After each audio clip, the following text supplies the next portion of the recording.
The greatest danger in times of turbulence is not the turbulence. It is to act with yesterday's logic. And I want to suggest without fear of successful contradiction that when it comes to the issue of early education, this country is using yesterday's logic in too many places. And we're paying the price for that. If you're a company and you're using an instrument that looks something like this for foresight to see what's coming at you, and your competitors are using this, you're in a world of hurt.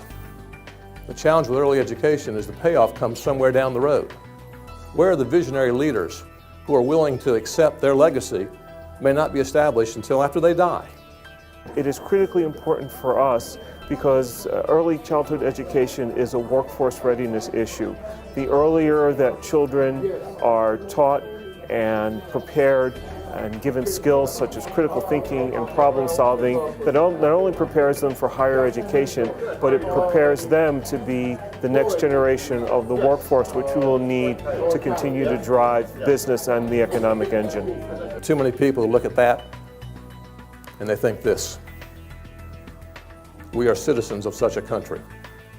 There are other countries that look at images like that and understand this.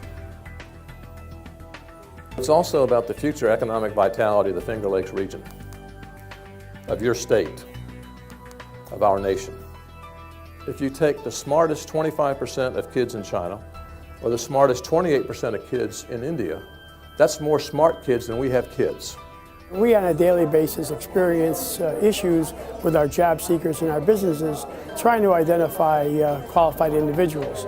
We see today there are many individuals with education and gaps, and we feel that these issues in education and their gaps in skills need to be addressed early on, and we certainly believe very strongly that we must start in early childhood education and child care. So the U.S. Chamber of Commerce is officially on record as saying that all of that starts right there.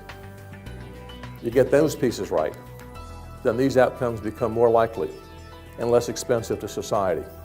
Recognize the primacy of parents, and that early educators may have kids for 6-7 hours a day. Parents got them the rest of the time. In the first few years of life, connections between those neurons are made at a rate of more than 700 a second. If you do the math, when you go home tonight, your young daughter will have 42 million cell connections she didn't have when you kissed her goodbye this morning. High-quality early learning programs are a priority for the business community. Our economic competitiveness and national security depends on having a trained, readied workforce, and that starts from birth and goes all the way to career.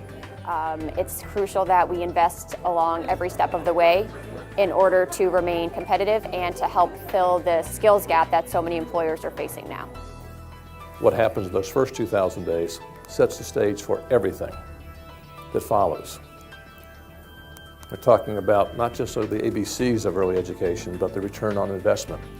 And you don't have to be Sherlock Holmes to find the truth. Very pleased to be here today to participate in this discussion on the importance of early childhood learning. We see it not only as an important economic development issue, but this is our future workforce. So Rochester Business Alliance will continue to be actively engaged on this issue.